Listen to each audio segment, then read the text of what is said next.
Hello friends, आज की video आपके लिए बहुत इंपॉर्टेंट होने वाली है क्योंकि आप सभी जानते हैं कि आपका फार्म बहुत जल्द स्टार्ट होने वाला है। इसलिए आपको पता होना चाहिए कि आपके फार्म में क्या क्या डॉक्यूमेंट्स लगेंगे, क्योंकि कई बार हमें पता नहीं होता है और हम उसमें गलती कर देते हैं। इसलिए आपको इस वीडियो में कंप्लीट इन्फॉर्मेशन मिल जाएगी कि आपके क्या क्या डॉक्यूमेंट्स आपको चाहिए होंगे। आपको ये सभी डॉक्यूमेंट्स अपने पास तैयार रखने हैं। तो देखिए, नीट के एप्लीकेशन फॉर्म में आपको ये स्टेप फॉलो करने होते हैं। सबसे पहले आपको रजिस्ट्रेशन करना होता है, देन आपको एप्लीकेशन फॉर्म को फिल करना होता है। नंबर 3, आपको उसमें अपनी इमेजेस अपलोड करनी होती है। नंबर 4, आपको ऑनलाइन पेमेंट करना होता है।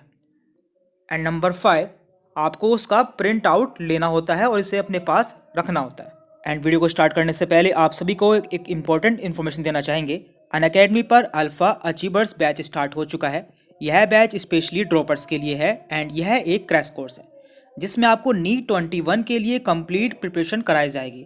इसमें अनअकैडमी के 6 बेस्ट एजुकेटर्स आपको नीट 21 के लिए कंप्लीट प्रिपरेशन कराएंगे। इससे आपकी अच्छी प्रिपरेशन हो जाएगी।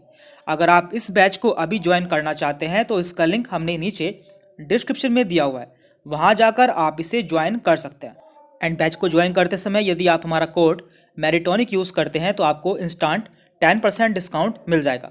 और इसके अलावा अनअकैडमी के लर्नर प्लेटफॉर्म पर आप किसी वीडियो को फ्री में देखना चाहते हैं तो भी आप हमारा कोड मैरिटोनिक यूज़ कर सकते हैं, जिससे आप उस वीडियो को बिल्कुल फ्री में देख सकते हैं। अब बात कर लेते हैं कि आपके पास फॉर्म फिल करते समय क्या क्या होना चाहिए। तो नंबर 1, आपके पास एक वैलिड मोबाइल नंबर होना चाहिए। ये बहुत ज़रूरी है क्योंकि इस पर एक OTP भेजा जाता है जो कि आपको फिल करना होता है। एंड ये मोबाइल नंबर ऐसा होना चाहिए जो कि आपके पास एग्ज़ाम टाइम तक होना चाहिए, क्योंकि बाकी सभी इन्फॉर्मेशन इसी मोबाइल नंबर पे SMS के थ्रू भेजी जाती है। इसलिए आपके पास एक मोबाइल नंबर होना चाहिए। नंबर 2, आपके पास एक वैलिड ईमेल ID होनी चाहिए। यदि आपके पास नहीं है तो आप अभी बना सकते हैं, क्योंकि आपको ये फॉर्म में फिल करनी होती है। नंबर 3, आपके पास आधार नंबर होना चाहिए, क्योंकि आधार नंबर आपको फॉर्म में फिल करना होता है। यदि आपके पास आधार कार्ड नहीं है, केवल आधार नंबर है, तो भी आपका काम चल जाएगा, क्योंकि आपको केवल आधार नंबर ही फॉर्म में फिल करना होता है।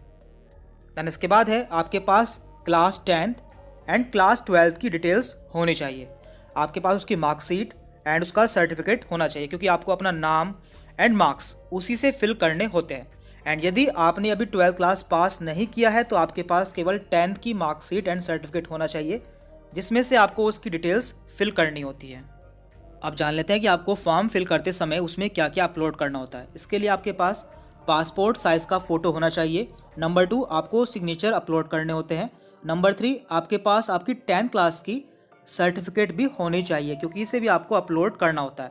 नंबर 4, आपके पास लेफ़्ट थंब इम्प्रेशन होना चाहिए, यानी कि आपके पास बाएं हाथ के अंगूठे का निशान होना चाहिए, जो कि ब्लू कलर से होना चाहिए, यानी कि ब्लू इंक से होना चाहिए।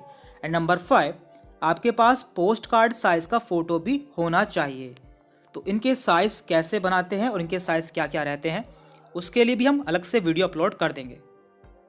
तो देखिए, फॉर्म में कुछ इस तरह से आपको फिल करना होता है। ये फॉर्म का इंटरफेस है। तो यहाँ पे आपको फ़ोटो अपलोड करना होता है, जिसका साइज़ 10 KB से 200 KB के बीच का होना चाहिए। इसके बाद आपको अपना सिग्नेचर अपलोड करना होता है, जिसका साइज़ 4 KB से 30 KB के बीच का होना चाहिए। देन 10th क्लास का सर्टिफिकेट, जिसका साइज़ 100 KB से 300 KB के बीच का होना चाहिए। Then left hand thumb impression, जिसका साइज़ 10 KB से 50 KB के बीच का होना चाहिए। एंड एक पोस्ट कार्ड साइज़ का फ़ोटोग्राफ, इसका साइज़ 50 KB से 300 KB के बीच का होना चाहिए।